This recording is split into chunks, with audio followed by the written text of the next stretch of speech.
fans, and welcome back to the Demonland podcast. My name is Andy, and our amazing run of 47 consecutive rounds in the top four has come to an end. From round 1 2021 until round 1 2023, the Demons did not vacate a spot in the top four. It's an incredible run that many Demon fans alive today have never witnessed. And luckily, the Eagles won, and by not too much, otherwise our consecutive run of top 8 berths would have come to a bitter end.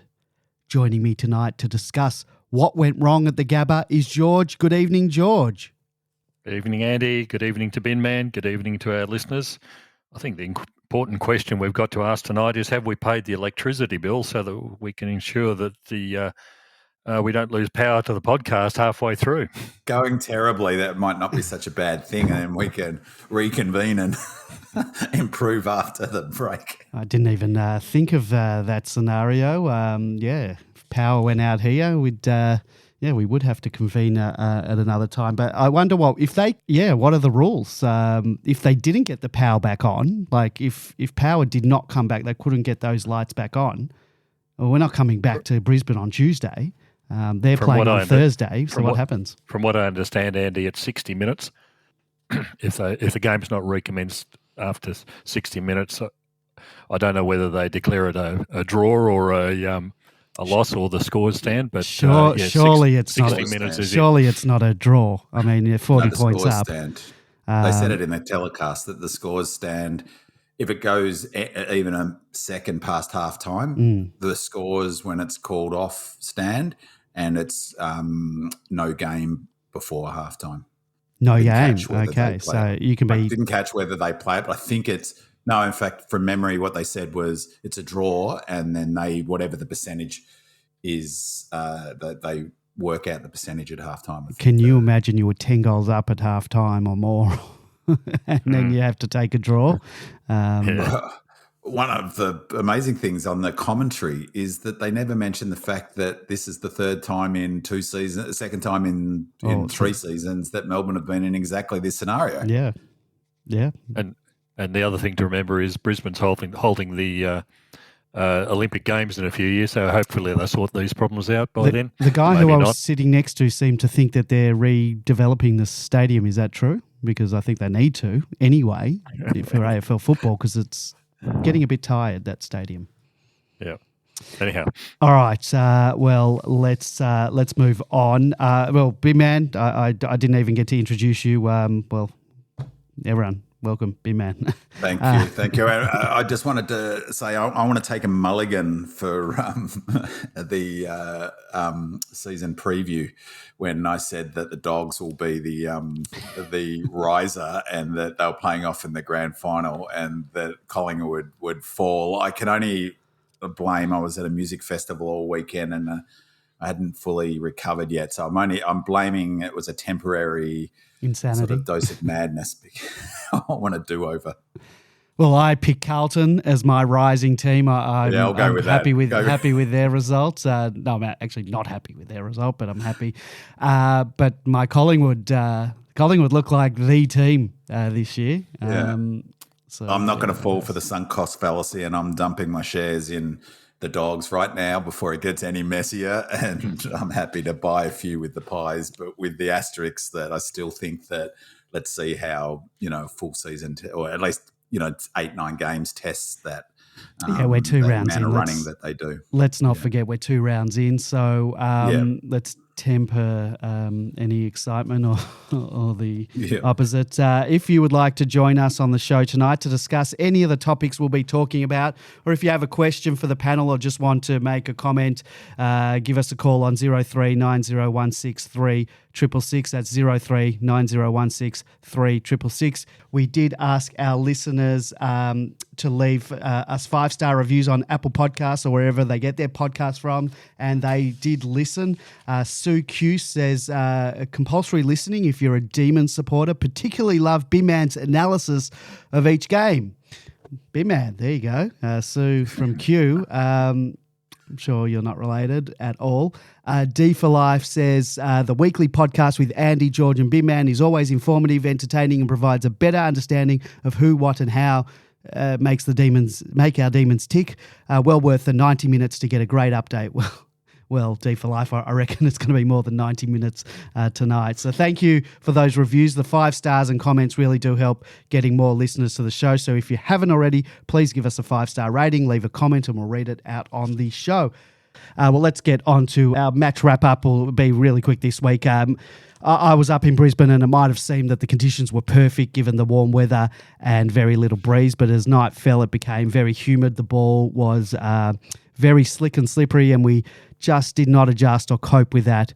Having said that, our opposition did not seem to have the same issues with the greasy ball and were handling it with ease. And perhaps this is because they are accustomed to the conditions. Perhaps we should have had the baby oil out at training during the week and lathered up the footies because we were fumbling all night and some of the fumbles were very, very costly. And speaking of costly, a collision in the middle of the ground as Jack Viney accidentally crashed into Max Gawn's lower leg, saw Max limp from the field and go straight into the rooms. And once word came back that Max was potentially looking at an ACL injury and 12 months out of the game, panic set in amongst Demon fans across the world. And I'm willing to bet that the news most definitely had an impact on the playing group too, and we'll talk about that a little bit later on. The D's were blown away in the first quarter as the Lions piled on 6-2 in a dominant opening term. There was a stalemate for half the second quarter before the D's were able to claw back, but a few errors cost the Demons, and it wasn't long before the Lions piled on a couple more to take the lead out to 31 points. Some late goals to Fritsch and Brown brought us back to within range at halftime. But then after halftime, the Lions were able to extend their lead and any time the D's hit back, it was met once again with an immediate reply from Brisbane.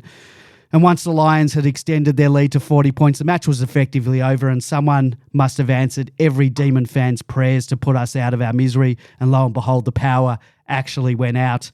And I'm not going to wrap up those final 12 minutes. It's not even a matter of where was this fight in the D's earlier, because Brisbane were barely witches' hats and they were in preservation mode, not wanting to risk any injuries after they had monstered the D's in a perfect response to their last week's debacle.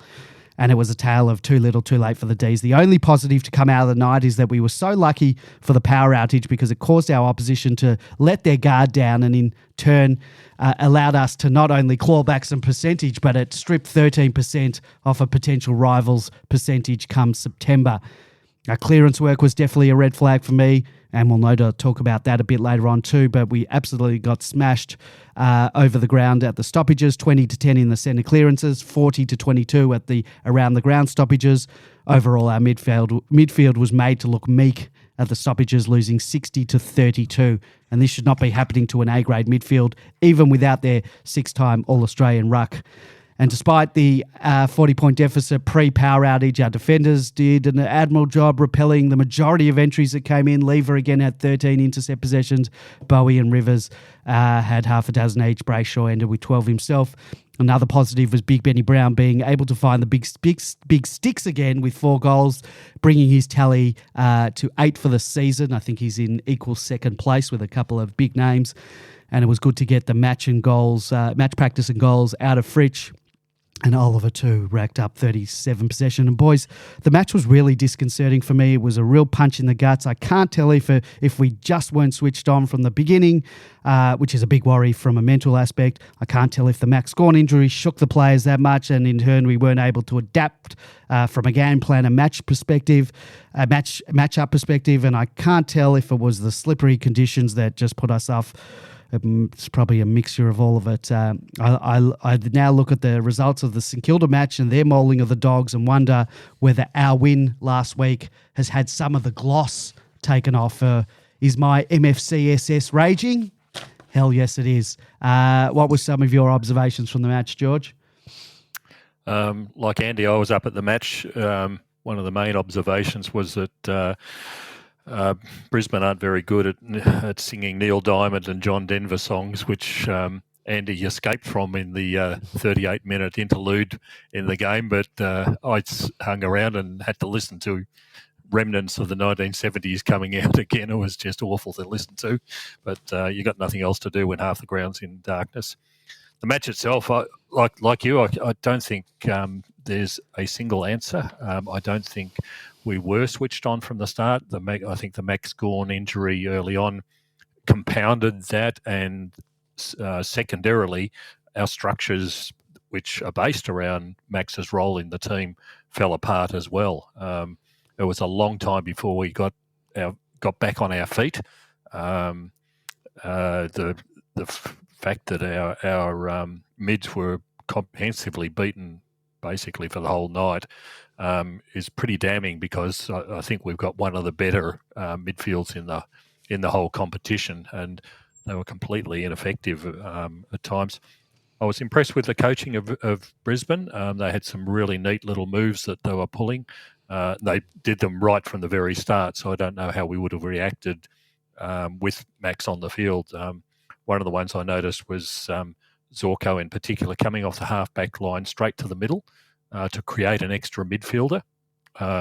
We didn't cotton on to that very quickly, and that probably was one of the reasons why, certainly in the centre square bouncing situation, that's actually really disappointing, George, that we didn't cotton on to that. You would think there's someone looking at that opposition analysis in game and would pick up on that a bit quicker.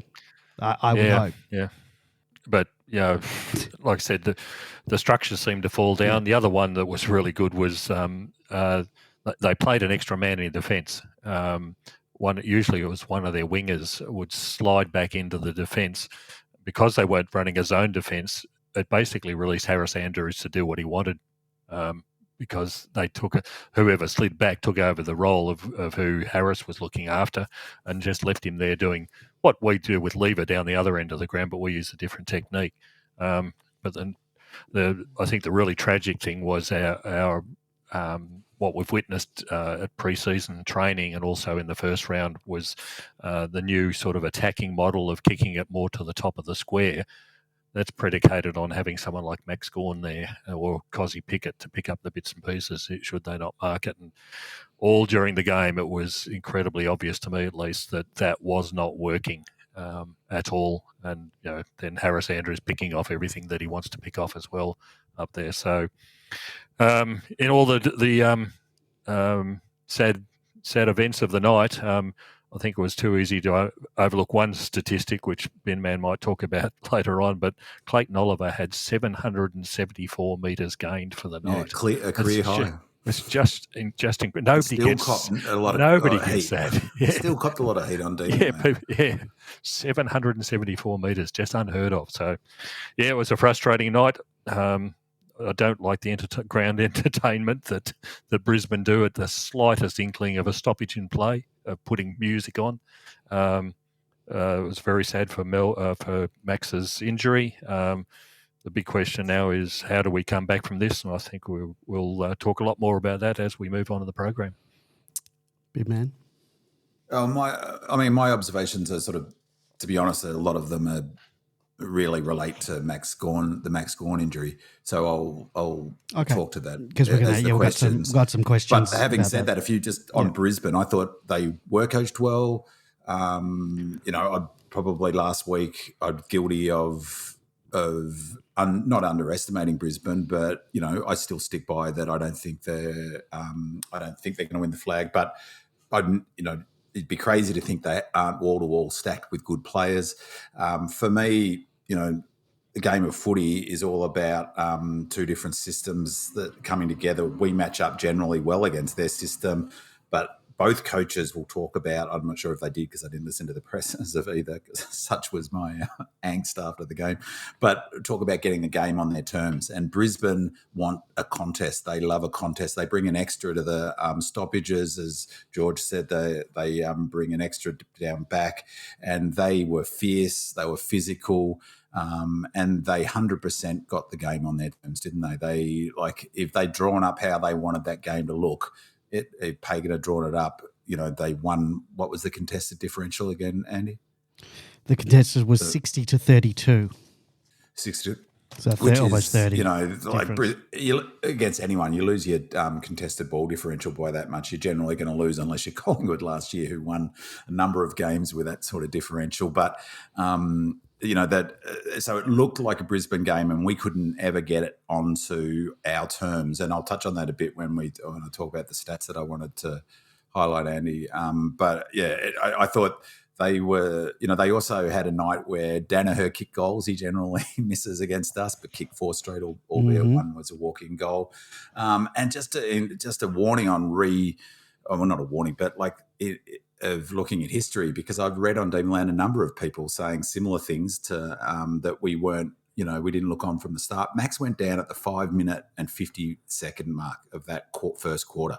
The game had barely begun when he was injured.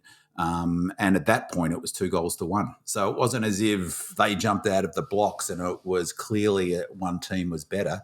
The signs were there, but there's a real risk of seeing what happened afterwards as a confirmation bias of what happened in those first 5 minutes. We actually muddled up a few opportunities with fumbles in that first couple of minutes where we could have been 2-1. Definitely the fumbling was an issue. But, again, credit to, you don't want to take away credit from Brisbane. They played great, physical. You're right, George. And I watched just before the show, I watched a bit of the first crack just to see what they're talking about the game. And Tanya made an interesting point about they played a bit differently to how they normally do in this match by playing a lot more Melbourne model of territory, getting the territory. I think they said number 1 for kicking to handball ratio for this round. Their lengths of kicks was number 1, like in terms of the average length of each kick was number 1 for this round. So they clearly, and Montagna, I think, was right in what he was saying, is that they had an aim for all game of getting the ball as quickly as possible into our forward line.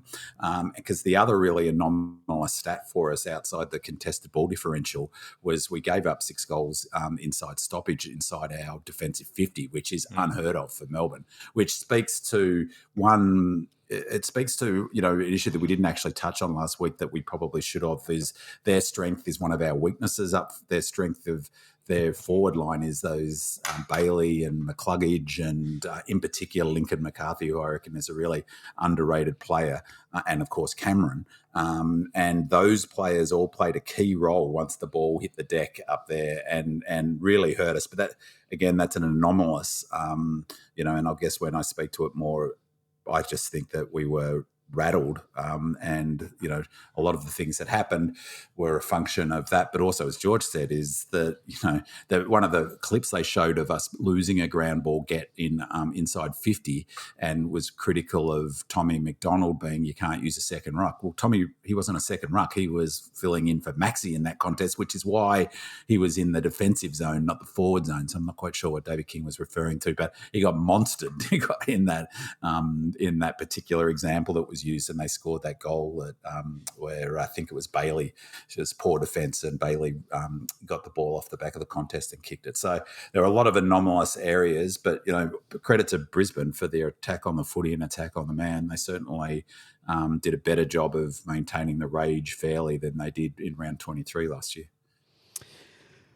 Big man, before we get to the listeners' questions, and we've got quite a few, you wanted to have a chat about the GPS tracking data from round 1 and 2.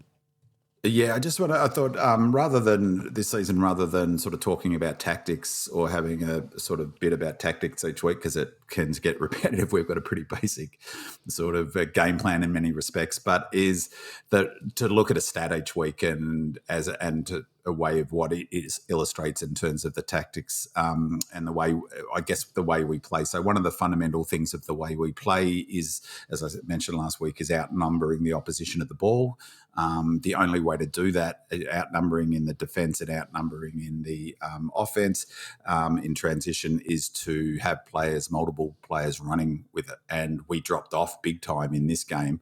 But, the GPS data is interesting, and I can't find it for the life of me on the AFL site. So forgive me, I've got two telephones here in front of me, but you can get it on the app, on the AFL app. There's a tracker function in the stats area. If you go to that, it talks about it's got a whole range of data in the round one win against the Dogs. Total distance covered. Nibbler topped the charts at 15.5, then Langdon, then Hunter. Wasn't until Scott on 14 kilometres for them, and Petty. And at high speed, same deal. Langdon was the fastest, 3.7 kilometres. Neil Bullen, Hunter, Sparrow, Chandler in terms of the speed, high speed. In terms of maximum speed, Rivers was the quickest, Dale, but then the average speed's the one that you want to be looking at there is Nibbler again was 9.7. Then it was fairly even down to Langdon. So they split that. But the things that the two ones that are really of interesting in terms of this idea of how we want to play and the importance of leg speed. And it was interesting. The Doggies again struggled for leg speed. It really appeared they played terribly, I thought, was the total sprints. Langdon topped the charts in round one, then Neil Bullen, and then Pickett at 23. Then there was a big gap to Hannon on 20. And then the repeat ones, Hannon topped that, but then the rest of the top 8 were all Melbourne players.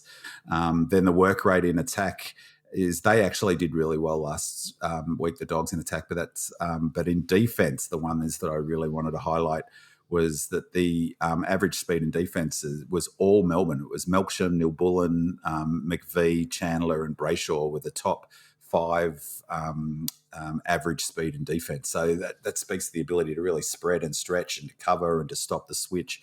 And that game in last week, the total kilometres, we ran 11 more kilometres than the Doggies over a night. And when you do, that's a lot of running, in particular when you think of Melbourne runs forward, doesn't run side to side. The average speed in attack was the other really interesting thing in defence was, again, we were way quicker in attack and defence than them. Only in defence and attack. And then overall the sprinting, last week against the Dogs, we had 73 more kilometres sprinting, which really tells a tale of how often you see it looks like Melbourne's got more players last week. And then we smashed them in repeat sprints by 11, which they had 22, we had 33. So that's statistically a really big gap. But if you look at this week, the numbers are completely different. So our total kilometres was Hunter this week. He ran the furthest, and then it was Langdon, and Brown came in third at 13.6 kilometres.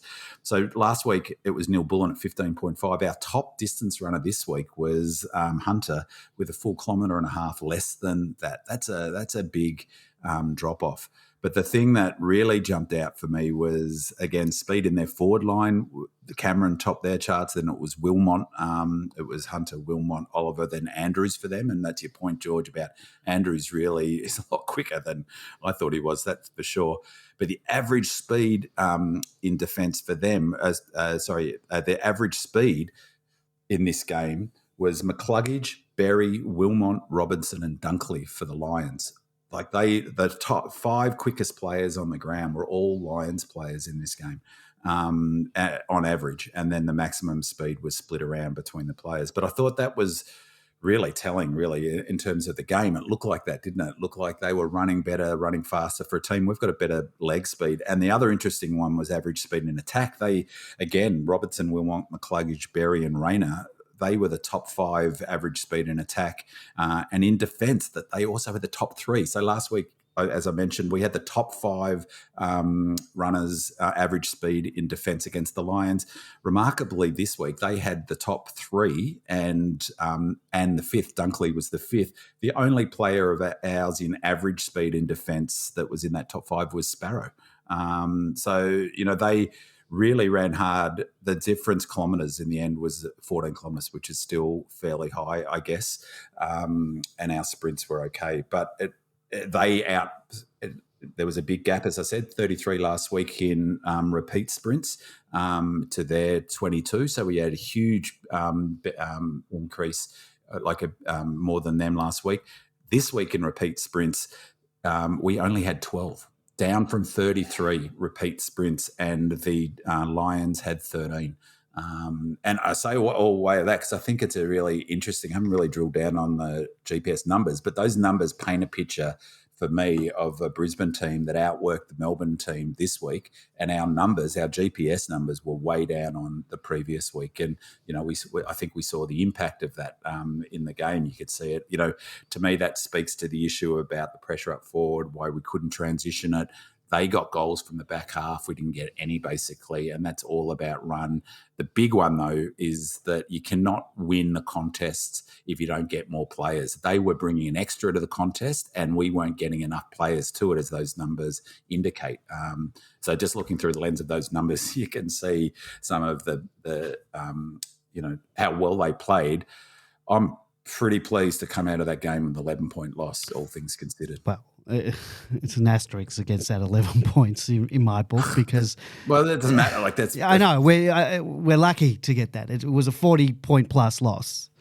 Well, it's massive. That's 30. I know. That's it's the not luck. Just two teams. It's two teams luck. that are going to be competing for the same spot. That's like if you say it's 13% for them, that's like a 26% turnaround. I know that's not how it would have panned out for the end of the match, but let's say 20%. That's massive for the end of the season. We were given a gift by those lights going out, but we were effectively thumped in that game. But on the mental sort of resilience, and I know that's going to come up, but you've got to give them credit for coming out and doing that. And, Pagan can complain all he wants about it. They had the option of coming out hardcore and going for it. They chose not to, it's just another example of the power of the psychology in sport. They put the cue in the rack just like we did. When the Lightning happened, it was almost a repeat of that experience. Yep. And we of all clubs should know about percentage at the end of the season. So it's huge.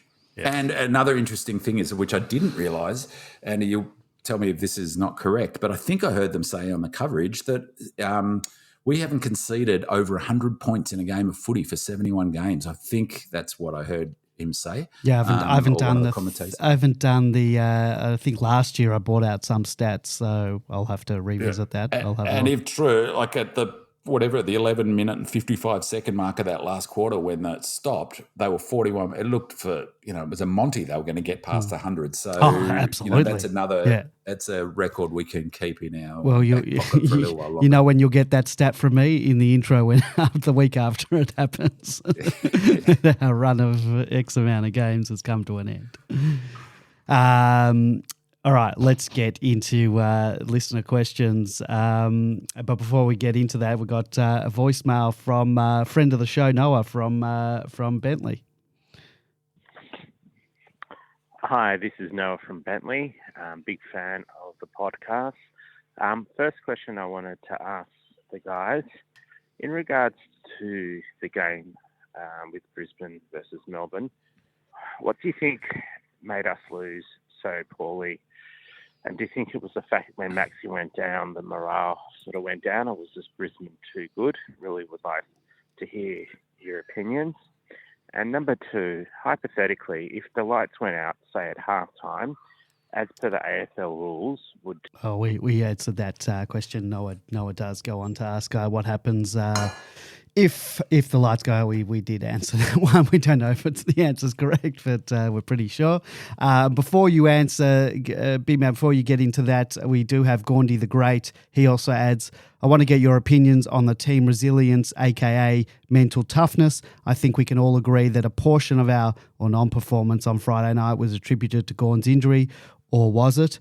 But what does it say for us to just switch off like we did after he got injured? Not everything goes your way in a game, and I thought we were made of some pretty tough stuff. Is this an isolated case, or does it speak to some of our performances late last season when the tough got going, we were not prepared to go in knee deep?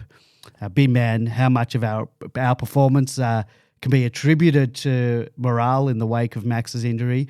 I know we've had some questions. I know we've got some questions a bit later on that you want to get to in terms of our clearance differential and stuff like that. But if you can just stick to the morale of it all now, and we'll get to that other stuff shortly.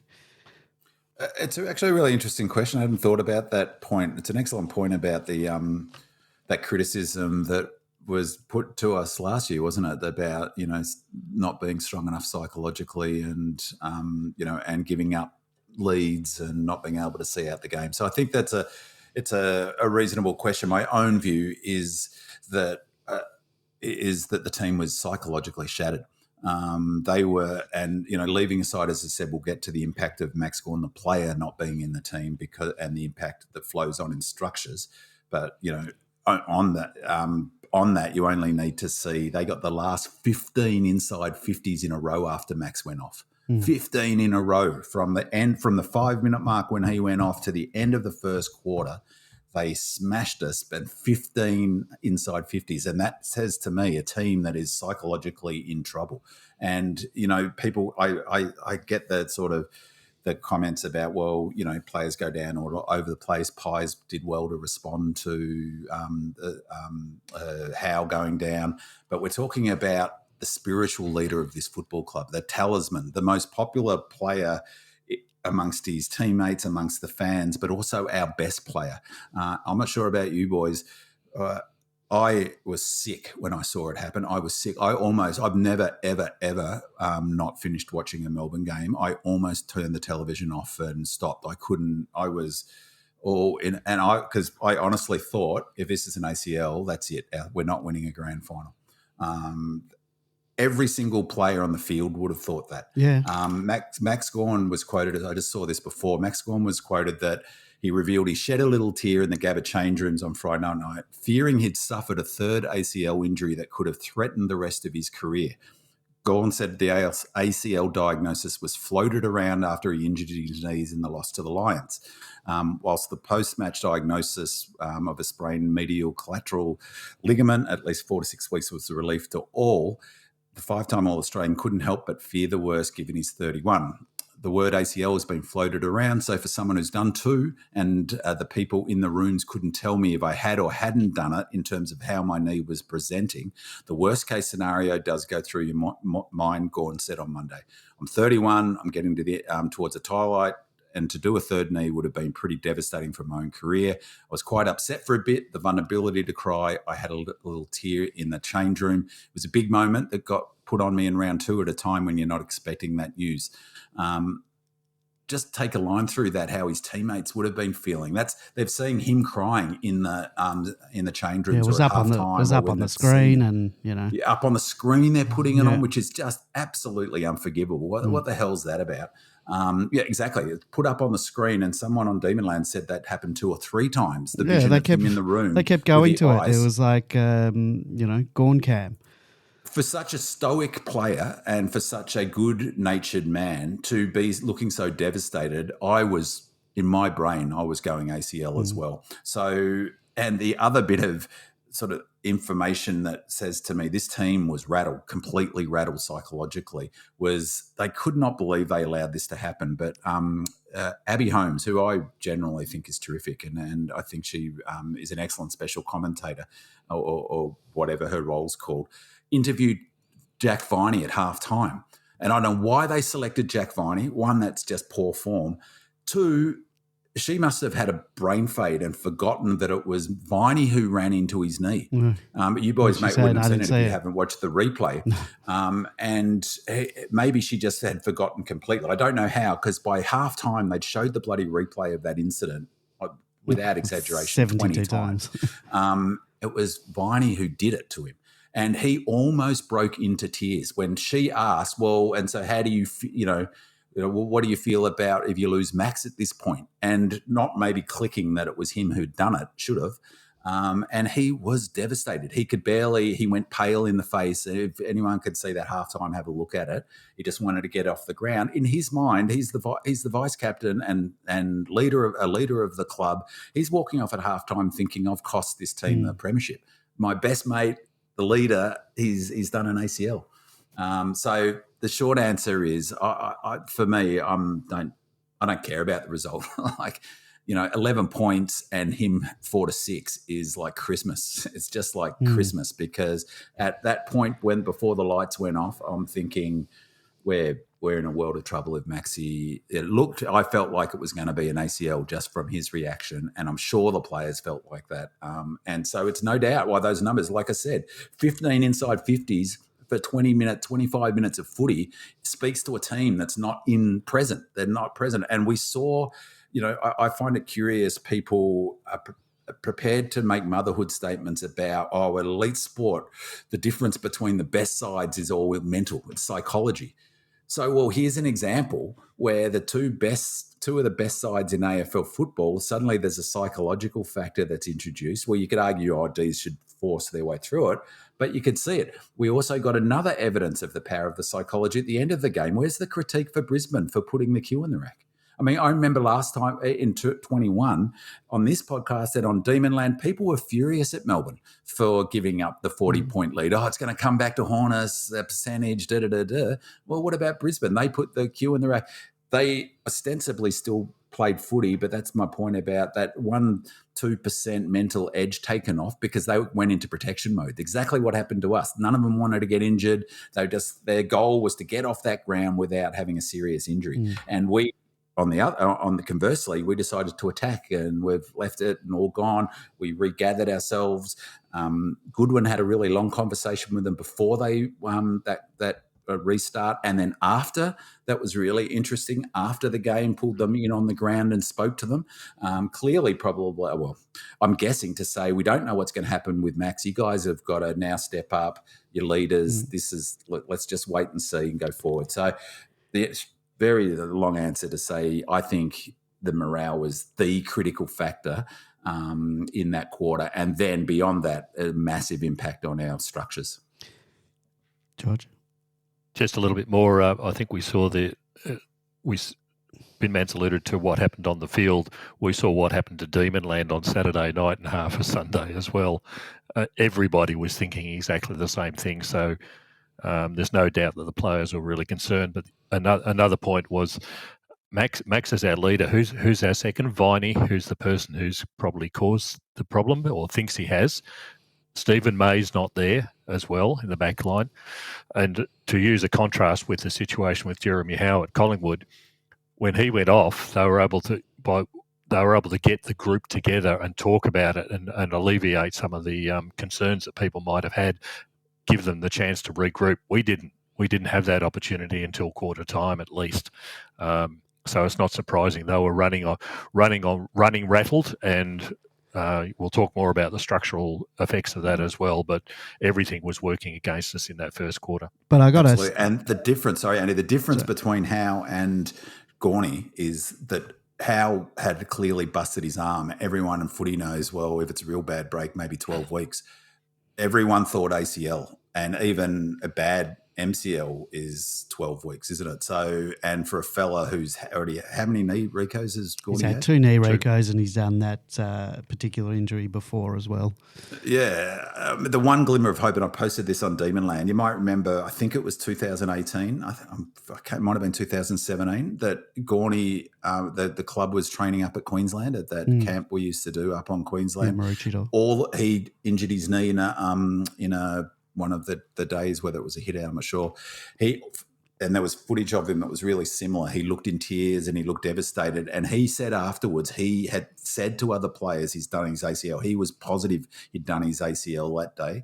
As it turned out, it was a strain, same deal, I think, MCL strain. Yeah, and just on Max, and there's no offence to any other players, but there's probably about 90% of other players who, if that happened to, you wouldn't have the same reaction mentally of the players.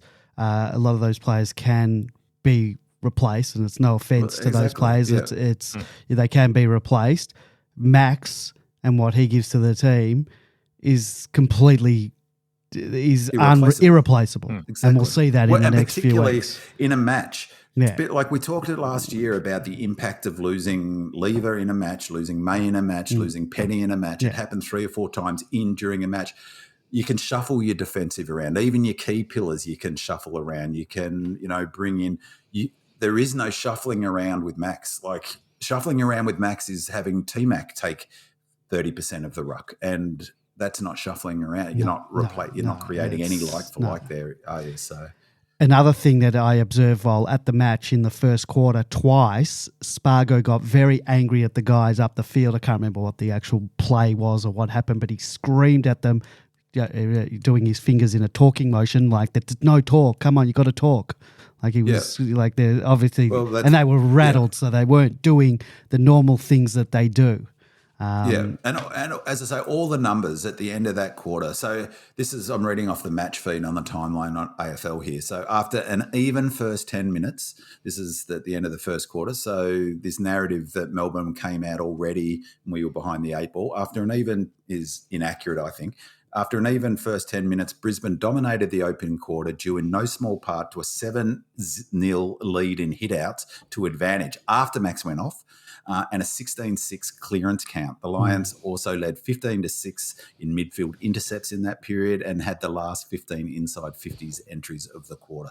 Those stats just speak of a team that's heads somewhere else. Bigfoot asks, how much are you taking out of the final 12 minutes of the match? I don't think we have to go too much into that. We've sort of talked about it. If I said as much apart from the fact it's super important, it's going to come back to be a huge thing. As a percentage thing, I'm saying that's the gift that we got in two ways. Gift that our percentage didn't go down too far. Gift that we're going to be, hopefully we're going to be competing with Brisbane and they've got 13% whacked off their thing. 13% is massive at the end of the year. And a reminder that the model of quick ball movement is what we've been training to go to the corridor and have an immediate sugar hit, didn't it? But as Brisbane had well and truly put the cue in the rack. If Brisbane didn't put the cue in the rack, that quick ball movement might not be as easy. Like, it was easy. Oh, yeah, of course. We were playing on with Witches hats. I was going to ask you, George, but we've talked that we'll move on to the next one. We've got a number of questions that all sort of relate to each other. So I'm going to do a couple in a row now. Spirit of Norm Smith, as I said, has a number of questions he'd like us to answer. Some of them are his own comments, observations. On the Gawn injury update by Monday, we hope to have some answers. We have those answers. Can we thrive with Grundy as the sole ruckman? Delightful Play asked a similar question when analysing how our midfield got smashed. Can you discuss the connection between Grundy and the midfielders? I was fairly happy with Grundy's game last week and he seemed to be trying against the Lions, but can't tell if I'm just being overly hopeful. Wells 11 also adds, I'd love to hear you address the obvious question re-rucks. T-Mac and Grundy just don't seem fit enough at the moment to play the role. Shaki is concussed and won't play this week, but going forward, even he isn't a genuine second. JVR shouldn't be asked to step up into that on debut. Seems like a lot of our game plan for 2023 was based on aerial supremacy, and now suddenly it's a glaring weakness. How do we approach the next 4 to 6 weeks? And we'll also, before we answer that question, we have Noah, a second question from Noah. This is Noah from Bentley, avid Demon supporter. Really love the podcast, guys. Very extensive and very thorough. Now that we know that Maxi is probably going to be out for 4 to 6 weeks and Grundy having to take the load of rucking, who do you think they will try have the first game of Will Varel as an alternative ruckman? What backup do you think Goody will try and implement to ease the load on Grundy? Do you think Gawn will just be out for the 6 weeks, or do you think it will be longer? And do you think Melbourne's mojo won't be there because no Gawny, no win? I'd like to know your opinion, guys. Go D's. Well, just before we get into that, he spoke about Varel, the injury update today. I'm not sure if you heard, Varel has a pelvis injury, and I think it was 8 to 12 weeks. 11, it might be 11 weeks is what I heard. But. Yeah, so there you go. So that Varel isn't an option. We usually talk changes later in the show, and for all other changes we will, but I guess we need to discuss the elephant in the room. The Max Gawn-sized hole will be felt all over the field, not just in the ruck. How do we adjust to life without Max for the next 4 to 6? Hopefully it's not more than that. Can we thrive with Grundy as a sole ruck? How are we going to throw the magnets around the board? George, you want to start with that one? Yeah, I think we've danced around a little bit. What I noticed, particularly with Grundy, and particularly in that last 12 minutes, was the guy finally got a break.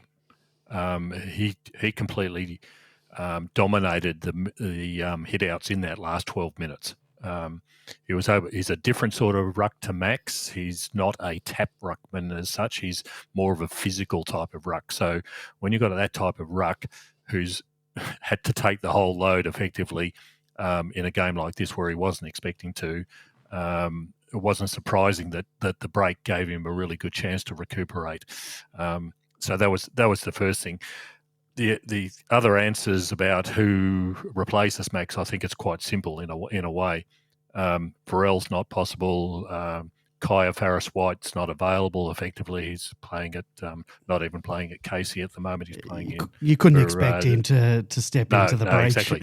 All I'm doing is going through the other ruckman options, and they're not there. So really, it falls down to people who've performed the role. Shaki's out this week, so there's no question there. And that leaves JVR and Tom McDonald. We can't fall into the same situation that we fell into last year, unfortunately, again, due to injuries of robbing Peter to pay Paul. If you want to have a full forward, you can't expect them to be playing part-time rucks as well. So we'll get to this eventually, but I can see JVR coming in this week to be able to allow Tommy Mack, for example, to do some rucking duties as a backup to Grundy. We can't expect Grundy to run the same amount of time on the field that what Max does. He plays a different sort of role.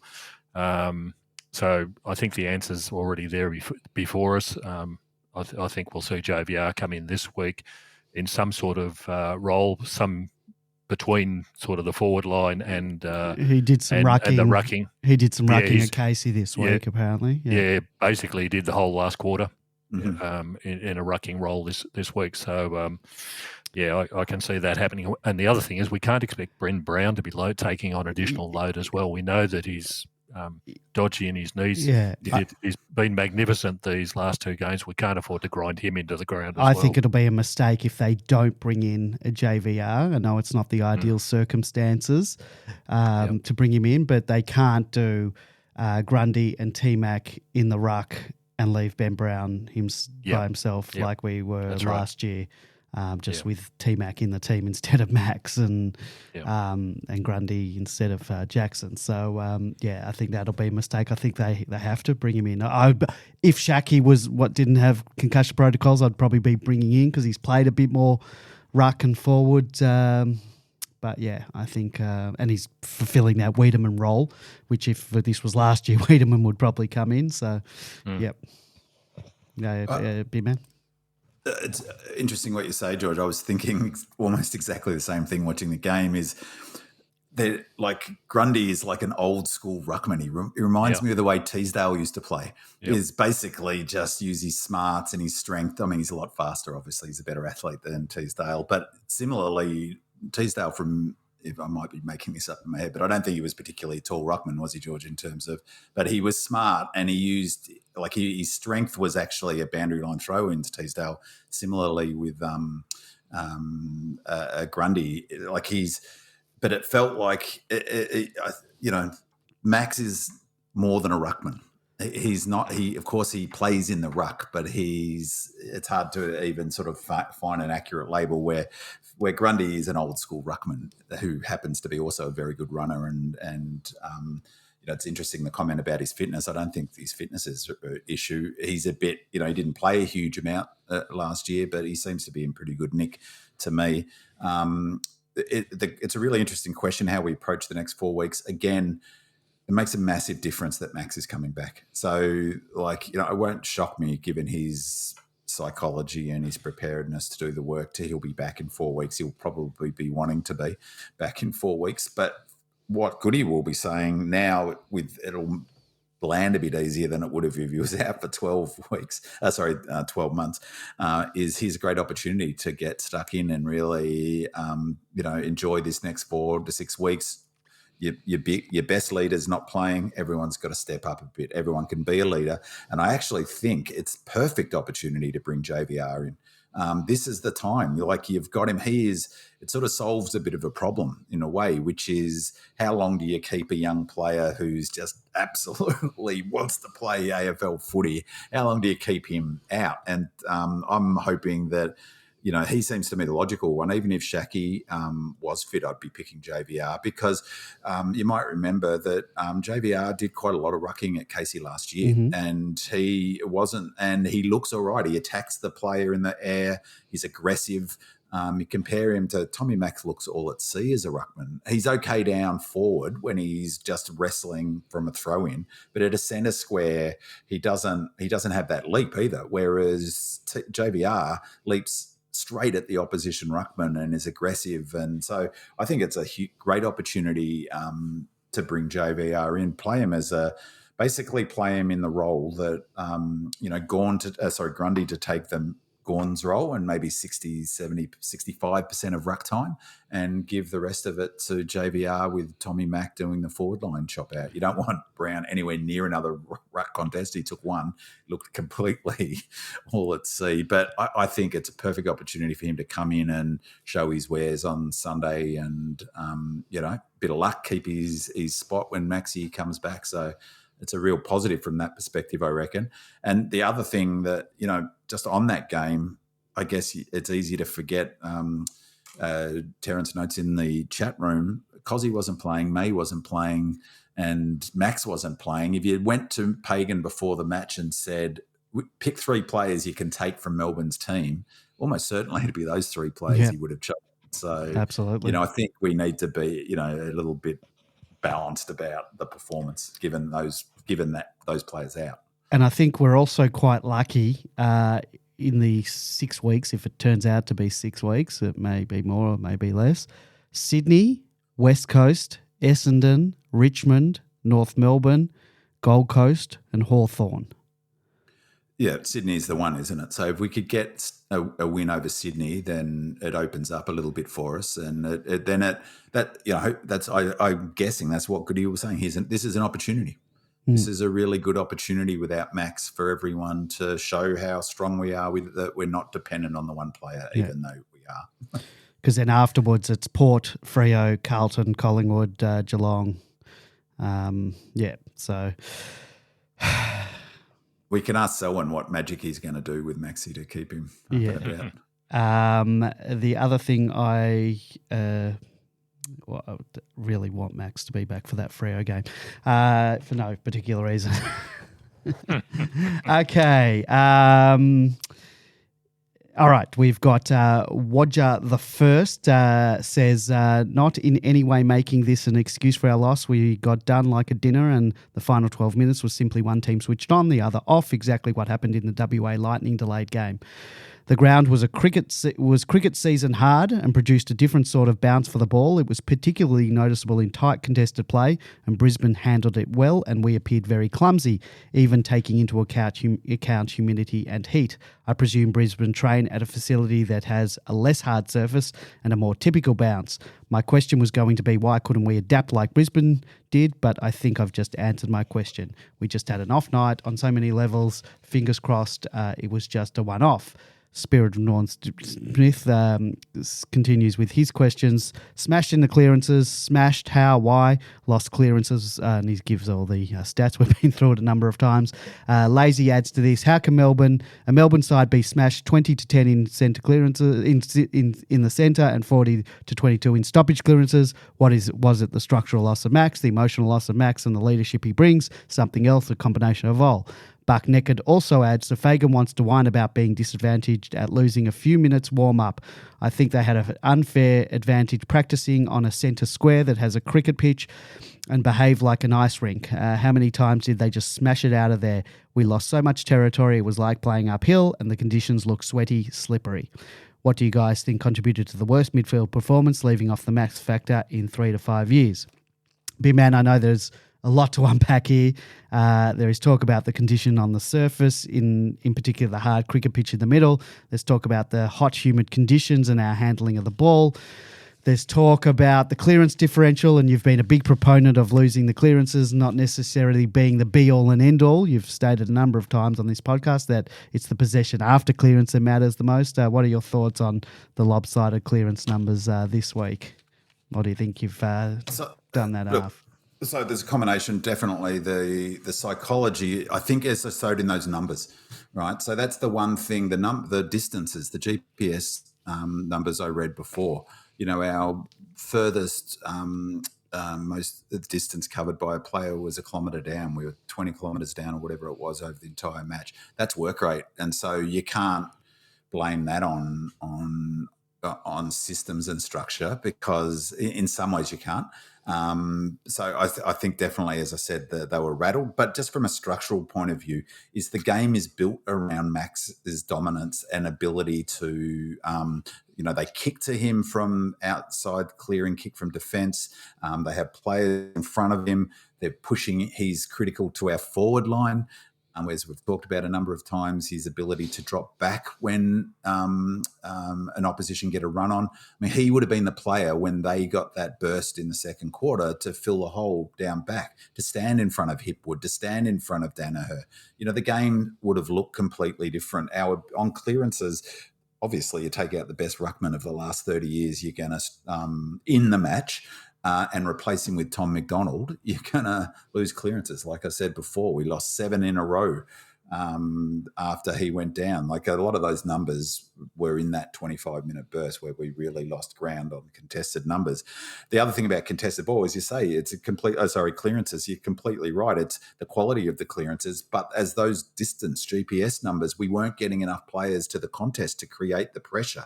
And we were allowing them to kick into their forward line without pressure. So, it's like a domino effect, and Max is the lead domino. It's like it's all structured around him. So all of those numbers, even if forgetting the psychology of them, can, in large part be explained by the fact that you've lost an All-Australian ruckman and replaced him with Tommy Mack. If you compare Geelong in the round one, they lost Stewart partway through. I think it was in the second quarter. Their defensive structure completely fell apart. And from that point on, Collingwood blitzed them. They didn't score a goal in the last quarter, and they had no mechanism. Their whole defensive system fell down. They gave up 125 points. It's the reigning premier round one. That's because their system is defensive structure is completely reliant on Stewart. They had a full week without him to work out how they were going to repair their replace him, and couldn't, and got touched up again in round 2 because their structure is so dependent on Stewart. And Max Gawn's our equivalent, and I would say is even more important, has even more significance to our game plan and structure than Stewart does. So to me, the drop-off, I mean, the numbers were pretty extraordinary, but I would say that's the psychology part of it. But, as I talked about on the podcast just last week, is Max Gawn is by far the most important player in our team in terms of determinant for success, by far. And I think we saw that on the weekend. Travi14 says Big O, and I'm assuming he's talking about Oscar McInerney and not Oscar McDonald for you, big man. Big O is one of the best negating ruckmen in the comp. He often doesn't allow his opposing ruck to tap where they want. Yeah, and it's true. And I was saying to someone yesterday, ironically, they brought in Foot to go up against our two ruckmen. Fort, I should say. They brought in a second ruck to combat our two rucks, which ended up being a masterstroke because their two rucks smashed our one ruck. Well, they did. That was unknown at the time, but worked it. They had to bring in the extra ruck. But then they had the advantage. They had two decent ruckmen, and we had one rubbish ruckman and one ruckman who isn't as tall as. I mean, that's a good point about the Big O. He's a really. I mean, he's tall, isn't he? For one thing, he's a big boy. He's a big boy, and so they had two, high-level ruckman. We had one who's still finding his feet. So, that also explains a lot of those numbers around clearances, around stoppages. And, they were bringing that second player to the contest, and they beat us up around the contest. Lazy says, this was the most fumbly Melbourne performance I've seen for a while. Obviously, in our efforts to clear out of the middle, we weren't clean, but it was more than that. It seemed like every time there was an opportunity to move the ball fast, there was something that would slow us down, whether it was a handball to someone's shoelaces, a guy fumbling an easy receive and being forced to mop up, or a fairly routine intercept mark being dropped and gifting the ball back. we always just seemed a step short. The Lions, on the other hand, looked so slick with the ball in hand and did all the little things well. How does something like this happen? There's been some talk about the conditions being humid and slippery. Would that really be the only reason, considering this is a deck we looked silky smooth on only 6 months ago? Pew Pew Pew adds, we didn't adapt to the slippery, slick ball and we were fumbling it all night. Conversely, the Lions didn't seem to have the same problems with the conditions. Perhaps they are used to playing and training in these conditions. My question is, why don't we train to the conditions? I'm not suggesting waterlogging Goshes or Casey, but surely knowing that we might be playing in humid conditions, why not lather up the ball with soap or oil at training? Why not train more at night in the lead up to night games? Am I being silly? Me personally, I'm all for training for the conditions. I can't tell you why we don't train at night. Perhaps it has something to do with the Players Association and the amount of time that players are allowed to be at the club. But I guess that can all be offset some way anyhow. So I don't see why we aren't occasionally training at night, particularly for night games. And why not use some baby oil when you're going to be playing in the tropics, Bim man? What do you think? All my junior career, we trained at night, but that's because we went to school during the day. But and we didn't play night games on Sunday, so that's the complete opposite. So what am I talking about? But yeah, well, it's not how I'm going to use baby oil. But I don't like. It's a hard one. We're definitely fumbly. I think without over-egging the pudding, I think definitely the psychology. When you're off a little bit, everything's off a little bit. Not just one aspect of the game. Another aspect of the game that was off a little bit is that, until that break, we weren't using the corridor in the way that we did in round one in the 2 practice games. And that's, partly I think they did a really good job, George, of blocking that corridor and working out the defence, so they knew how we were going to be moving the ball. But the second thing is that under pressure, when you're not switched on, you've lost Max, your structures are down, is that, we're learning not a new way, it's not a radical thing, but it's easy to fall back into habits that have been built up over 2-3 years, which is go more down the line. Ironically, as you noted, George, they continued to kick to the top of the goal square and it wasn't working, but I had in my mind at least a bit of a chuckle of all the people who have been critical on Demonland over the last 2 years of us kicking to the pockets, and suddenly it was bouncing directly back over our heads when we're kicking to the middle and losing the ball in the middle of the corridor. That's the problem. And it's no coincidence that they had one of their best results in the last several years from scoring from the back half in this game, because that's what happens. If you lose the ground ball in the corridor, even if it's only 20 metres out from your defensive goal, you get exposed on transition. We definitely were fumbly. I don't know. I can't imagine that there's much. I can't say there will be putting any baby oil on the balls, but well, I'm not saying do it. I'm saying train to the conditions that you're going into. But you guys were both there. How humid was it? It was once, George. Did you think once the? I didn't think it was as humid as I've seen it up there before, and the fact that Brisbane effectively didn't fumble, I think it was all tied in with the Max incident. That we had people like, if I recall, even Lever missed a dead set easy chest mark or something like that at one stage. Yeah, it was Tomo's fault partly. I think that's the. But people were hand passes were not hitting their targets. Yeah. The fumbling was Petrarca was fumbling. That's unheard of. When you got multiple players doing that, you do have to ask what's the problem, and the fundamental problem I think we've already alluded to, and that's, everybody's worried. They know they've got to perform better, and they're under a lot more pressure to perform because Max isn't there. They're expected to do better. They're expected to hold the fort, and and if they're half their brains inside the change room, because as I said, they're flashing bloody poor Maxi up on the screen. All the players would have seen that. It was at the stoppage. At least one of them was at a stoppage. You could hear on the telecast the groan, people going, ooh, that. And in the last 12 minutes, we didn't have any of that because I think they'd regrouped and they've gone, let's get out there. Okay. Did you feel like I felt like for a second we would have a chance of winning it. That was my natural op, because we'd kicked, if we kicked, that last point we kicked was at 1:55 seconds. Yeah. If that had gone through, suddenly it's 6 points with almost a full 2 minutes of footy. And there was with the wet sail. There was one there where we handballed it when whoever it was, either Brayshaw or Viney, should have just had a snap. One more handball, take or the just shot. had a snap. Then that and Brayshaw was denied a certain front on. he was going to take a chest mark about 25 metres out, and he was absolutely smashed front on, and the umpire called play on. Yeah, and that would have that would have been a goal for sure. Can you imagine and we had stolen again, that? about 2 minutes to go. So, in fact, we were robbed in this game. We were robbed, yeah. I'm going to bloody email Pagan and say, what are you talking about? The umpire's robbed us. You can email Fagan as well. Oh, Fagan. Fagan, Fagan. Don't worry, I'll get it right. Spirit of Good thing Swallow's doing well. In this game, he did well. Spirit of Norm Smith continues. Poor coaching or players ignoring strategy. Why did we play the slow and stop and wide ball movement game? Who's coaching this? Simply allowed the Lions to block the passage to goal. When we moved the footy quickly and ran, we were dangerous, especially in the last 12 minutes. Well, I've disqualified the last 12 minutes.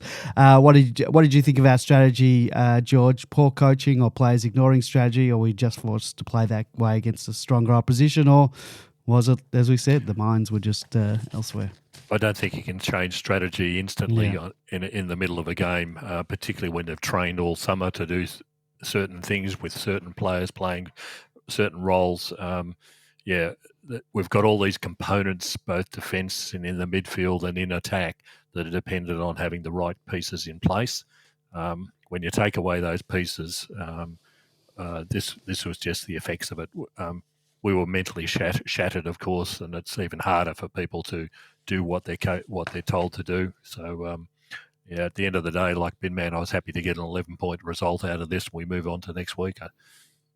The Deeds can have this mulligan. I'll have my picking the Dogs to make the grand final mulligan. Okay. One mulligan each for the season. Spirit of Norm Smith continues. How good was Lucky Hunter? Very good. He was smart, creative, looked to score and add extra defensive and attacking runs. Very good addition. Langdon looked out of sorts, but Hunter proudly represented the Wingers Club. Oh My D said, I'd love the thoughts of the panel on Ben Brown's impressive first 2 games of the season. I've seen unselfish goal assists, buying into team defence by going deep into the defensive 50, clever snaps around the body, nailing goals on the run as well as set shots from long range. Brown is also currently the joint leader. Well, not anymore. This was obviously before the Larky game. Coleman medal with Curnow and Cameron on 8 goals from 2 games. Personally, I think 2023 could well be BBB's best one yet in the red and blue. Yeah, he was fantastic, and I just love his banana kick. He's obviously been practicing it a lot. We saw last season, remember the beginning of the season, he was taking those bananas down at Casey against North Melbourne in that pracky game, and he's been practicing them all summer at training as well. Yeah, he looks, yes. We talked about it last week, the importance of T-Mac and that you want Benny Brown as fresh as possible. He'll take his chances like he did in again this week. And, from a structural, just going back to that structural point, it's easy to forget is, like I said, as a domino thing, it's not just Max going out. T-Mac spends 30% of the time in the ruck. He's not up forward. He's not up forward. We're suddenly down a tall forward for a big proportion of the match. And Ben Brown's not getting the protection and shop out that he otherwise would. So it has this flow-on effect. The smaller players then aren't brought into the game at the same level because you're missing one of your key tools in Tommy Mack at any given point. So it has a number of flow-on effects. And, I think Ben Brown's at his best when – we're not asking him to do the donkey work, to do the ruck work up forward, to getting smashed into. And also playing Tommy Mack as the Max Gawn ruck or whatever, playing him 50-50 ruck or 60-40, whatever, his feet aren't. We've got to deload his feet, some of it. We can't be playing. So that's also a potential something we need to take care of. El Diablo 14 says, can you comment on why we don't use Rivers or Sparrow to kick for goal? We often find our smalls, A and B or Smargo, marking the ball just inside the 50 arc, and we should be better at handballing to Sparrow/Rivers to try and score. Those guys can kick long. I've seen many opportunities wasted because unfortunately our smalls don't have the power to kick a goal from long distance. I don't think you can really sort of set up to do that, to have them run past, It's very hard to do. That's not a bad point, because we don't do it very often, do we? I've never seen other teams set it up quite often with you that see someone running past, but at the back, and we don't do that. You can tell. We never have anyone running by to get that. I can certainly recall one instance in this game where Rivers did go past, and the opportunity was there, But you can't plan for that all the time. No. It depends on the opposition, give you the chance to do that sort of thing. It's sort of just got to be opportunistic. You happen to be there, exactly. and you're a long kick on the left foot, and you can run past and do it. But I don't know if you can set up for that. There was one Spargo kick. He didn't make the distance, I don't think, from 40 metres, or it was like, oh, good.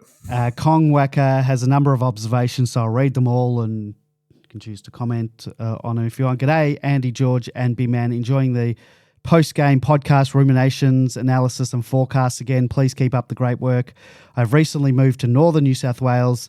On Friday afternoon, I drove 150 kilometres to Brisbane and dealt with the difficult parking situation around the Gabba on game day. All very different to MCG in many respects. I've been spoiled for the last 60 years. Arrived at the ground as the MFC bus was dropping off the team. We allowed plenty of time to deal with the parking issues. Everyone looked very relaxed. I made the comment to another supporter, they don't look like men on a mission. And this was before the Max thing, guys. Observations qualified by it's only round 2. He says, the game reminiscent of our lightning interrupted game in Perth against the Eagles. Team leading at the interruption comes out to save the game on resumption. Team trailing has nothing to lose. Throw everything at it. Same result. Leading team hangs on for the win. Any result would have just been unjust. Last time we won, this time we lost. Signs not good in the first quarter. We heard from track watchers in the pre-season that the team was practicing fast ball movement using the receive possession 3-2-1 countdown, now dispose effectively to the team benefit. That did not happen before the interruption. There was no urgency while in possession, and there was a lack of pressure when we didn't have the ball. Is this all above the shoulder stuff? Well, we've sort of talked about that already. Our method or lack thereof reminiscent of season 2019. Poor disposal, bees to the honeypot for congested possession, no apparent system, not enough pressure when we don't have the ball. We are better than this. He says Lever was terrific down back and his strong leadership presence in the back line. Other parts of the ground, there appeared to be a complete lack of leadership in Max's absence. Then goes on to say Bontempelli is a star midfielder and very regular. His classy finishing inspires his team. Similarly, Track, Viney and Clary are midfield stars. However, so often their finishing deflates their team and their possessions become ineffective. A positive, Ben Brown and Sparrow had reasonably good games. T-Mac and Petty are a lot better than what we have seen this season. Stick with them for a while yet. Stick with Chandler and McVie for another few weeks in this early part of the year. They both have talent. Gus has to work on adding value to his possessions. We need to unearth powerful, strong pack-marking forwards who are technically proficient and reliable kicks for goal. And JT, while you're out shopping, a Nick Dacos type or a Jack Crisp type would do nicely, or are these types already on the list? Am I being too harsh this early in the season? I would like to hear your opinions on any or all of the observations. Do either of you have anything you want to add to that? Let's say...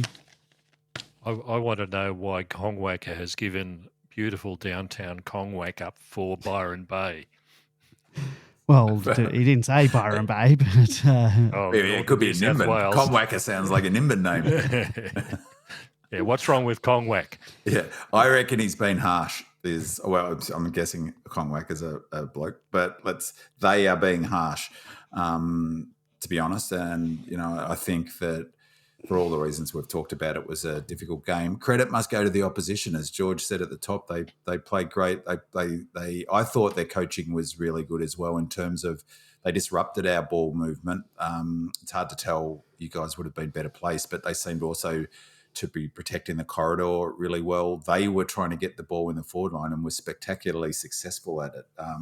And smashed us in an area that we normally dominate teams forward half possession and keeping it trapped in the forward line. That was most unlike Brisbane. So, I think that I agreed on Petrarca's shot for goal, though his field kicking is beautiful generally. I think that Oliver, as we talk about, 791 metres gain is phenomenal. So you can't really knock him. The players, I was thinking Viney didn't really have much of an impact, and I don't think he did. So that was a bit disappointing.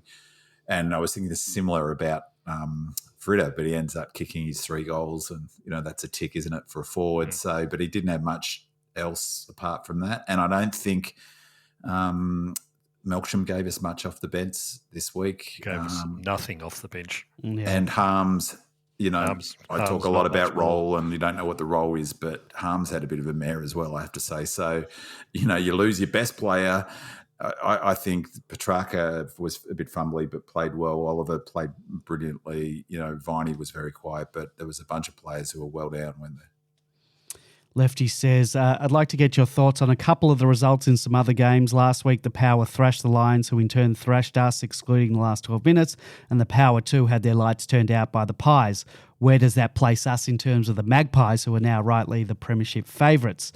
And then says, how does our thrashing of the Bulldogs look in light of an injury-riddled Saints also thrashing the Bulldogs by 50 points? Big man, have you reassessed our win against the Bulldogs now that we've seen another team give them a hiding as well? Not really. I've reassessed Bulldogs, that's for sure. But you can't really... It's not like horse racing, really, where you can draw a direct line in form between... I wish... and, I mean, maybe this is a question for Selwyn Griffith in terms of, each week it seems like in footy as compared to 10 years ago is a lot more volatile in terms of what happens on the game. And my feeling is there's variables now that are at play that weren't at play 20 years ago, like heat, travel, maybe, do you have two or three players who maybe have got a cold or whatever coming into the match? Anything that reduces the amount of, like the tracker GPS data I was just talking about. It's a, percentage-wise, 33 kilometres at pace to 10 or 11 is a big drop-off. Is there a reason for that you don't know? So I think there are a lot of variables that impact week to week. Collingwood have been super impressive, but what does that mean for, you could go the reverse argument be, well, if you think Collingwood's super impressive, they beat Port Adelaide and Port Adelaide beat Brisbane. Well, that's what I'm saying. What does that mean? Collingwood thrashed Port thrashed Brisbane, Brisbane thrashed us.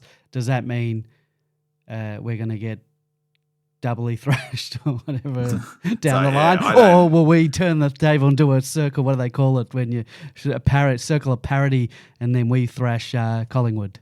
That would be nice. Well, I was pretty amazed at Dogs' performance this weekend. I have to say it was terrible. So so the short answer is no, but it doesn't make me. I wouldn't be thrilled if I was a Dogs fan. That's for sure. No. Okay, let's get into changes. Supreme Demon wants to know: is it time to finally debut Jacob Van Rooyen? We've sort of talked about that. Yes, let's get him in. We probably do need him. We can't afford to have T-Mac running his legs out. We need to share that load. Got to get creative. And it would be a great fill-up for fans, wouldn't it? Like the week after Maxi goes down, everyone's gone, thank Christ, it's not 12 months. We can handle 3 to 6, no probs. Oh, great, JVR's in, the Rooster. It was not funny, but when Gawn, when they said that it's going to be 4 to 6 weeks, I put something on our Facebook page, but thank God we got news. It's not an ACL and it's only 4 to 6, and there were people, only 4 to 6? Oh, this is terrible. I go, would you prefer 12? 3 to 6. Like, they were sort of having a go at me, say, only 46? 40. I was like, mate, would you prefer 12? Because 12 months, not only is it going to, this year is obviously it's going to affect us this year, but it'll affect his preseason next year as well. That's, I go to his comments that I read before. He wasn't worrying about this year. He was worrying about his career, about whether this is a career-ending injury. As he's pointed out, he's had 2 knee recos. 3, it's 2 already, and that would have been the third. All right, Supreme Demon continues. Do you have something else? No. It's just other changes. Are we going? Yeah. I've got some questions, so you can and then you can get into any round. Who do we play on? Tom Plapley, Judd McVie, unless we bring back Michael Hibberd, who played an excellent game for the Casey Demons in the VFL. And after such a poor performance in the midfield, do we bring in James Jordan or even Luke Dunstan? Lastly, what do we need to do? Oh, well, we can talk about what do we need to do to beat the Swans, but we'll talk about that in a minute. George, changes. Yeah, I think the JVR one is an essential one for a start. It was interesting. The 2 that I drop out really quickly are Melksham. Had 2 kicks for the whole game, and he virtually played literally the whole game. He did. Yeah. frustrated the hell out of me. There was an occasion where Fritsch in the forward line tackled 3 players in succession to try to do something, and Melcham was standing not 5 metres away and didn't move. Watch Fritsch do all the work, and I'm going, that's the Melcham of old. There was another example. I'm not sure if it was then, George. There was one that I was already in a bad mood, but is that it was one of those situations where Melcham, he should have just gone straight away and tackled. He didn't even, and then realised he needed to. But by the time he acted, it was too late. And it's sort of a bit like a big siren going, I'm not going to tackle. Everyone look at me. Oh, I should tackle. I can't. It's too late now. So very frustrating. James Harms was appalling. The guy I was sitting with, I was able to tell him who was going to get the ball before in the midfield. I mentioned last week, Harmsy should not be moved into the centre square. He just keeps losing people all the time. If you want to see this, I think it was the second goal that Brisbane got just was when Max was injured. Harmsy was standing alongside someone, and he just stood still, watched them go past. It's just not good enough. And for the whole game, he got 3 kicks. Did he? Right. So there's James. Yeah, do we bring James Jordan back? What's his... Yeah, Jordan certainly put his hand up at Casey. Very impressive, clean. You can sort of see at Casey even the AFL level players. They just stand out so much more. Hibbert in the back line was enormous. 36 or 37 disposals he had. Did you watch the game, you guys? I did. Yeah, full. Yeah. I just watched the highlights, and it was weird as highlights. But I couldn't believe. I didn't even know he played because there wasn't one single highlight of him getting a touch. These minis that they do only show the goals. They don't actually show any highlights of the games. And I really don't like that. I must say about the AFL highlights packages, they show nothing of any good. Occasionally, you might see a screamer or something else that isn't a goal. But there is a lot more good stuff that isn't goal related, and that's the highlight packages. Well, in the highlights, they kept on showing them kicking for goal, and you'd hear the commentators talk about the wonderful mark they'd just taken or the fantastic build-up and go, well, it would have been nice to see that. That's what I'm saying. It's like they've farmed out to AI or something or overseas, and they're just, that was a goal, so that's the only thing that matters. It's pretty poor. Anyhow, you wouldn't have seen 36 possessions or 37 possessions on the highlights. No, package. we're not asking for that. But he just... One would be nice. Yeah, he just kept doing it the whole game, reading the play beautifully, just one after the other after the other. But so he should, really. Yeah, and then that's not a knock on him. But, no, it's the AFL level players playing VFL. 10 marks as well. It wasn't just picking up. Can't see him coming in, though. At some point, Judd McVie might need a rest at some stage. No, sorry, I meant this week. I think McVie gets Papley, doesn't he? I mean, he did a good job on Cameron, I thought. And the other one from the Casey game that really impressed me was Andy Moniz Wakefield. 3 goals, 14 disposals, and he was involved in everything. In the midfield, up forward, he just seemed to be on the end of everything that was positive. So I think we've got JJ did exactly the same. He went quiet. I think he had 17 possessions up to half time or something like that. Then went quiet for a while. Then came good again in the last quarter. There's a lot of players putting their hands up for roles in the seniors this week. But I think Shaki, how did he play? Well, he got concussed. He got a couple of good marks, and then it was just before 3/4 time in a marking contest. He got hit in the head. And was concussed and then off for the rest of the game. So. That was on the highlights. He kicked 2 goals, I believe. How did my boy Oliver Seston go? He kicked 3 goals. Very good, very good. He's a natural footballer. He knows where to go, and he's got a monstrous kick on him when he wants to use it. Started off slowly, but he was always in the right spot at the right time. These natural footballers seem to go. So he'll do well with development down there. But he's got the assets that. And he's got big sort of Lee Matthews chunky thighs. Oh, yeah. And what about, speaking of chunky thighs, what about Laurie? Laurie got a lot of possessions as well, particularly around the packs, not so much in the middle that I saw, but certainly around the packs. So, yeah, there's a lot of people putting their hands up for roles. Laurie's problem, I think, is the same one we've all heard. Does he replace? He's playing midfield. Where does he replace? Maybe Harms, but then JJ does that sort of role as well as him as well, perhaps. So I think we'll see a few changes this week. It'll be interesting to see what sort of sub they use as well. It'll be interesting. I think Chandler will get a run, but I don't think he had a very impressive game. I don't know what his numbers were, Andy, but he didn't. He made some errors. I mean, he wasn't alone there, I guess, but he's the sort of player where he's at a point in his career he's got to take all his chances. You can't have 2 or 3 down weeks, can he? Because then you do start thinking about, well, that's where Andy Menzies-Wakeman starts thinking he's got a shot at it. Wakefield. So Wakeman. We're going to put you through class. I've got tubular bells or something in my brain. I'm not going to just call them all Melbourne players from now on. Radelaide wants to know if May doesn't get up, and he's got another 9-day break until we play, or from Friday. If May doesn't get up for Sunday's game, who takes Buddy? And I guess you can add Harry Petty's name to the list of potential outs, because didn't he leave the field with a knee complaint and he didn't return? Now, I don't think he was on the injury list. Did return? For Sunday. Yeah, he came back on. Okay. You didn't return. Oh, that's right. I did. No, but I did watch. I did watch it. I did watch it comfortably in my hotel room bed. Again, he did that to himself. Like, it's really weird how he jarred his knee. It looked like he slammed it into the ground in frustration, straight leg. Like, it looked really weird, the incident. So, but he came back on. So hopefully he hasn't done. He seems to do something to his leg every week. Petty. Yeah, all right. So give it a place. I've got no doubt that May will be back this week.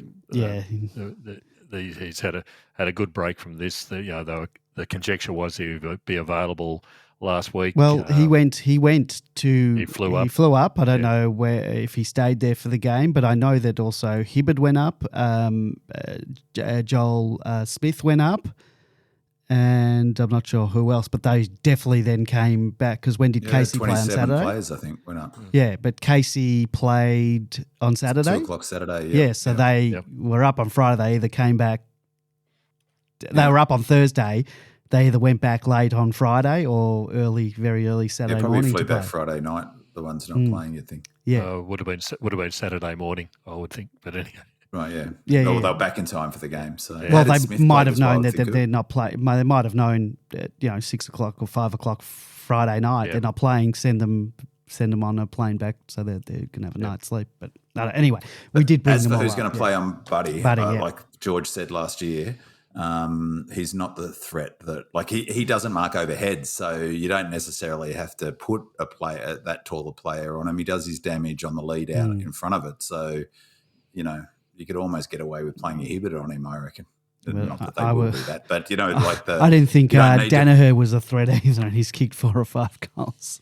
Yeah, but the other bad news from today was Salem's undergone surgery for his knee. He's out for 8 to 10 weeks. Won't be back till after the bye. Yeah. Oh, good Lord. He's had surgery, a meniscus tear. A meniscus tear, right? Yeah.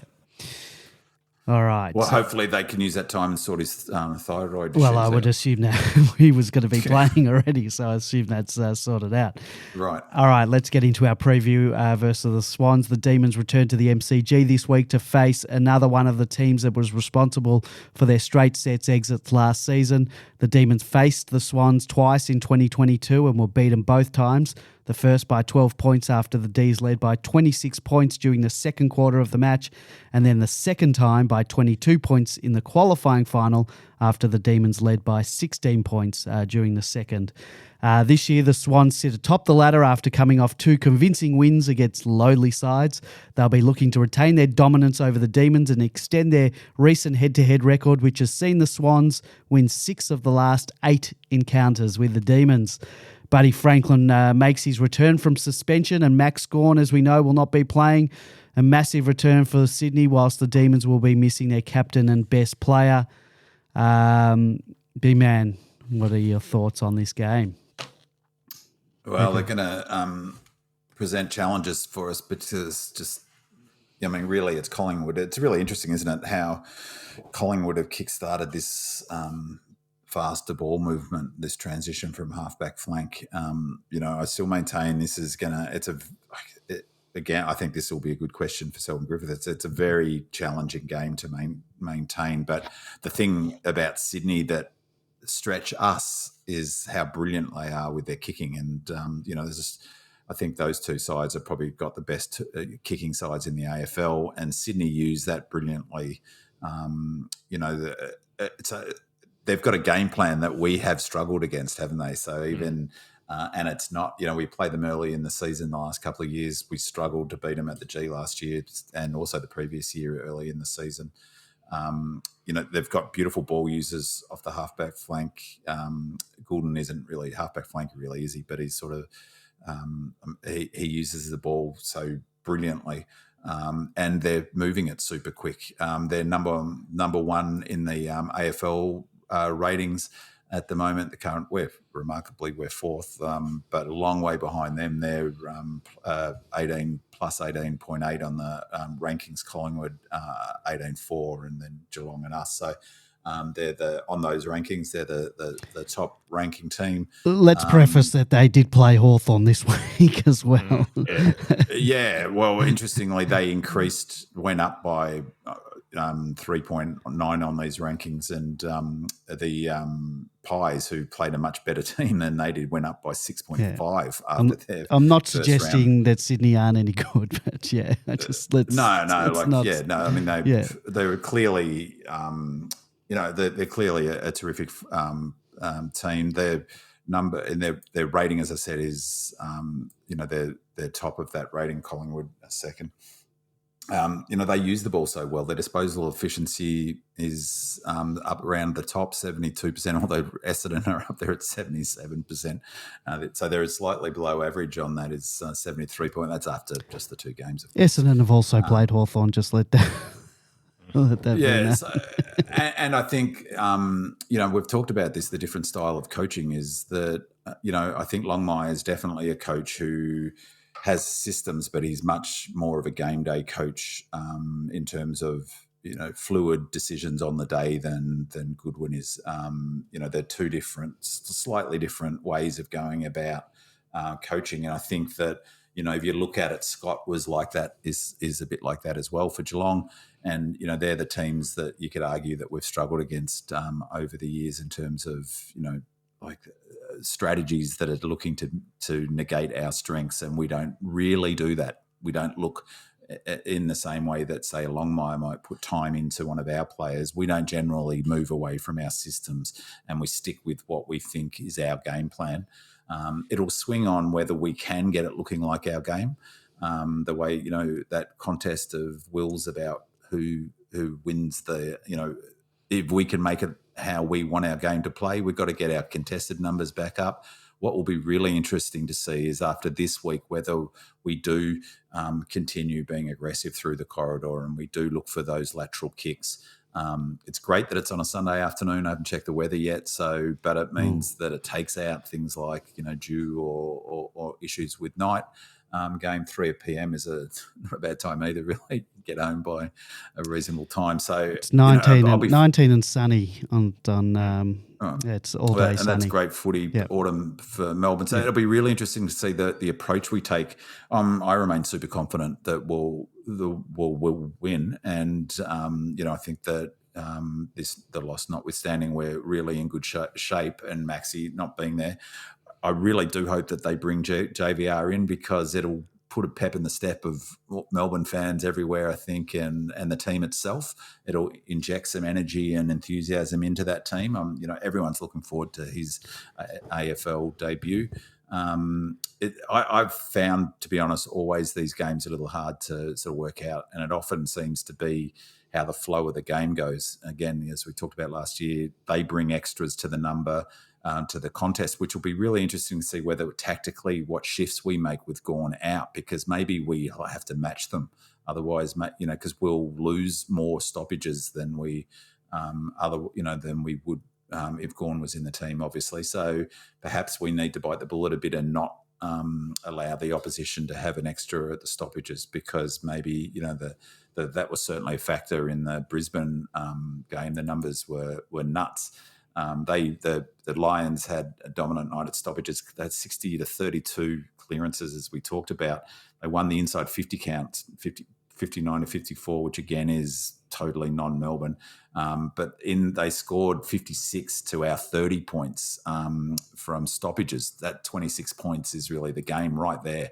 And that's, again, unlike Melbourne. So for me, the game will swing on those stoppages, and whether, one, we can make sure we get territory, two, whether we remain to keep the ball flowing and moving quickly and really creating Fritsch with his opportunities, and three, that we can at least equalise and not get smashed up at those stoppages and score ourselves and limit their scoring from them. Go ahead, Josh. Yeah, totally agree with that, Bin Man. The challenge is for particularly our mids and around the stoppage areas to get on top. If there's one certainty, you cannot afford to give Sydney a 3-goal start in a game. You'll never get it back. And you can't give them space because they're such good kickers. It's the same with Collingwood. If your frontal pressure, your closing spaces, they're coming towards them and chasing from behind. If that is an elite, if that pressure is an elite, then if you give their players time to kick the ball and balance, then they will hit Buddy on the lead. They will hit the free players. And as you said, they're also technically really proficient kicks at goals, aren't they? They take their chances and they're hard to run down. The other fortunate thing I think for us this week is that they've only got the one ruckman in Laddams. Is Hickey not playing at the moment? Hickey's not playing and Reed's not playing, I think, if I remember. So that's a good out. Yeah, that's a good, but it's also a fortunate situation when we've got a second stringers coming up as ruckman.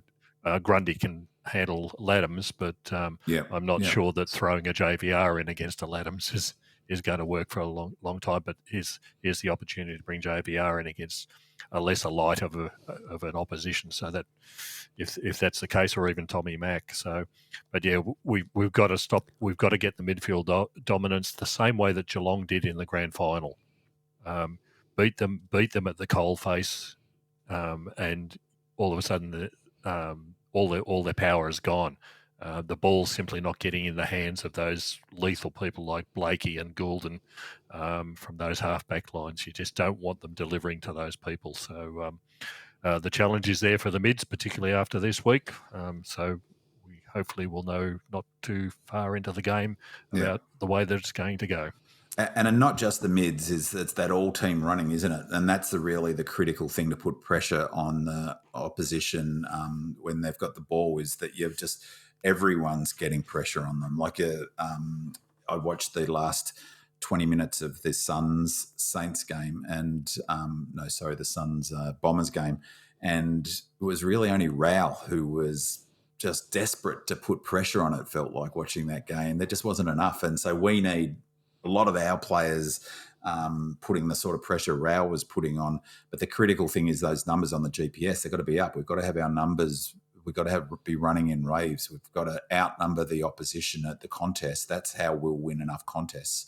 That's how we'll beat them at the contest, by having more players at the contest. When I say the contest, I mean when the ball's in motion and it hits doesn't get marked, or not at a stoppage contest. For me, that's going to be critical, that we're up and about running. It's great that we've got an 8-day break. They didn't have much of a very stressful game, but they're coming off 2 days less than us. So that's not an insignificant factor. Note to self, Andy, that's another question to ask someone, is what is the impact of, missing a day between games or adding a day? But it's definitely a bonus for us that we've got a full 8 days to recover from the humidity in this game. So, if that running will be critical. And, I guess they're taking the chances. That's always the case. Good footy is that, you kick your goals. And as you said, George, they take their chances, and they're a hard team to claw back a score from. Sorry, I was just making some notes. All right. Well, I think we're going to leave it there. Thank you to our regular voicemail mailer, Noah from Bentley. You should call us live one week and join us on the show. Thank you to all of our listeners who submitted questions. Thank you to Gaundy the Great, Bigfoot, Spirit of Norm Smith, Delightful Play, Wells 11, Wodger the First, Lazy, Buck Naked, Pew Pew Pew, Oh My D's, El Diablo 14, Kongwacker, Lefty, Supreme Demon, and Radelaide. Thank you to my co-host George and B-Man. Thank you to you, our loyal listeners. And we'll be back next week, hopefully talking about a demolition of the Swans. Go Demons. Go Relegers. Come on, Demons. Come on.